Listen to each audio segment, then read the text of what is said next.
We are talking to Mr. David, and Mr. David has allowed the opportunity of myself, Kone, and our able-bodied cameraman, Matt.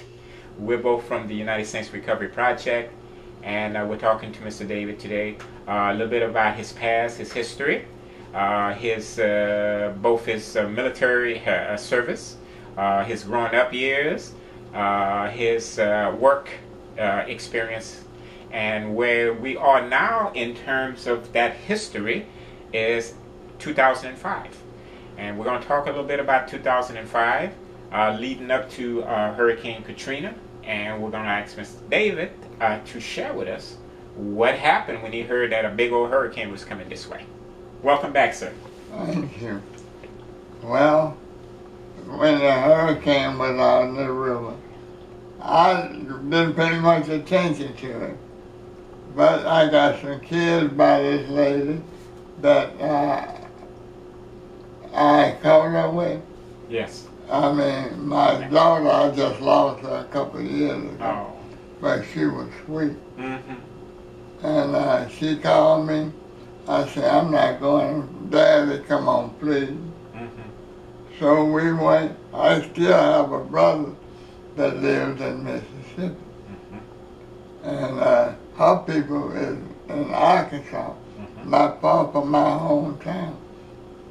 Well, I went to stay with my brother, and they went to Arkansas. And when I came back, they told me they didn't get no water, just wind. Wind damage. Well, so when you did get back, and first of all, you thank God for not having flood damage, but then what did you observe? Did you find some damages as a result of the wind? Yeah, well, first thing I'm not coming out, refrigerator, everything in it was spoiled. Yeah, because electricity. So I had to take the refrigerator, throw it away. And another deep freeze, had to throw it away. Okay. Some of my kids, by my wife, is still in Virginia. They went to Virginia for the storm. They still there.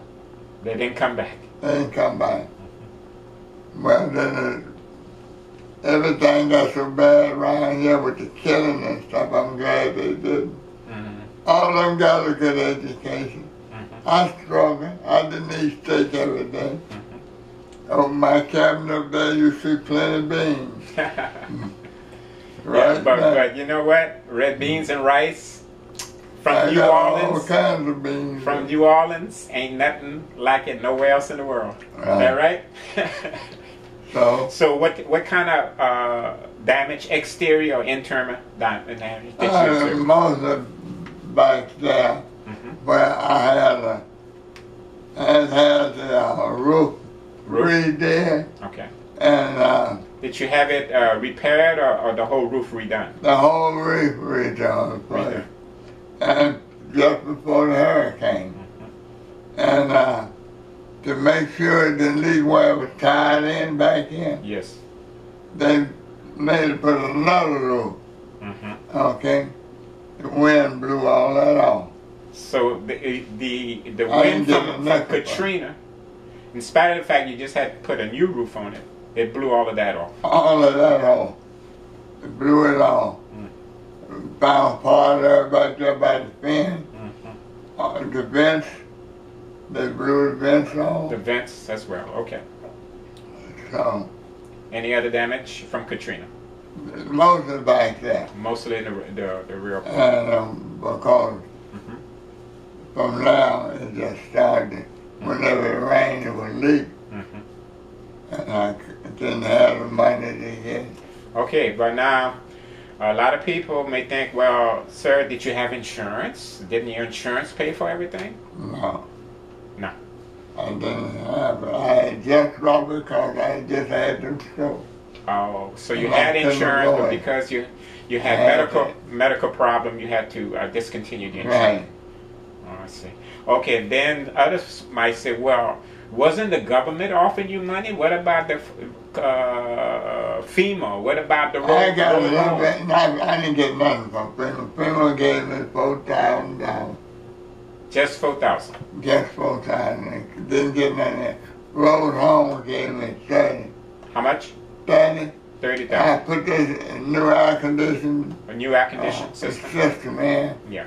That was 15. Okay. Then I started trying to patch this back in. Yeah. But let me ask you this. When you got back after Katrina, did you have to live somewhere else until all of that got repaired, or you live here? Live right here. Okay. Okay. Live right here. All right. But suffice it to say, it wasn't enough. Whatever little bit you got from FEMA or from the road home, that got used up, but the job wasn't finished. No. Okay. All right. So now, that was in 2005. Just a couple of months ago, we had another hurricane. That hurricane is called Hurricane Isaac.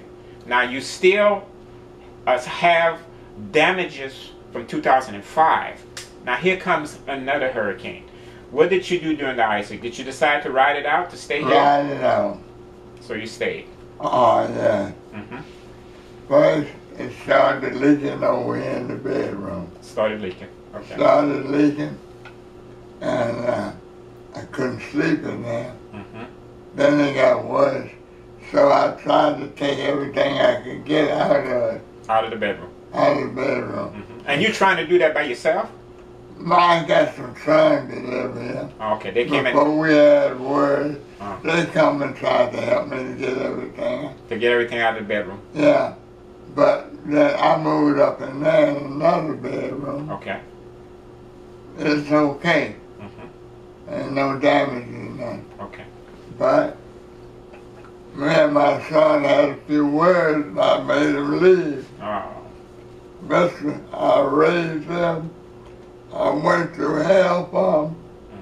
They're not going to tell me what to do. I'm the dad, not them. And that's it.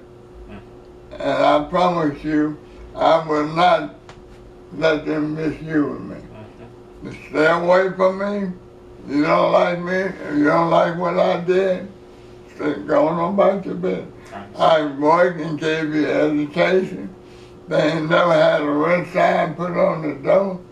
They ain't never said I got to go and get food stamps. I worked for a little or nothing. I have worked for $2 a day, saved it to pay rent. So, to make sure your family is provided for. I stood in the commodity line 1 o'clock in the morning, make sure they have food. So I'm not going to take that. Okay? No. They're not going to abuse me like children beat up on the parents, taking their checks and stuff. You'll find one of them in the graveyard. Ain't going to happen. Well, tell me, Mr. David, you mentioned about Isaac damaging that bedroom, one of your bedroom, the main bedroom that you were staying in. That's the main bedroom. Okay. Yeah. Did Isaac do any other damages? Oh, yeah. Right there. That's it. Interior or exterior? Interior, inside or outside damage? Inside. Okay.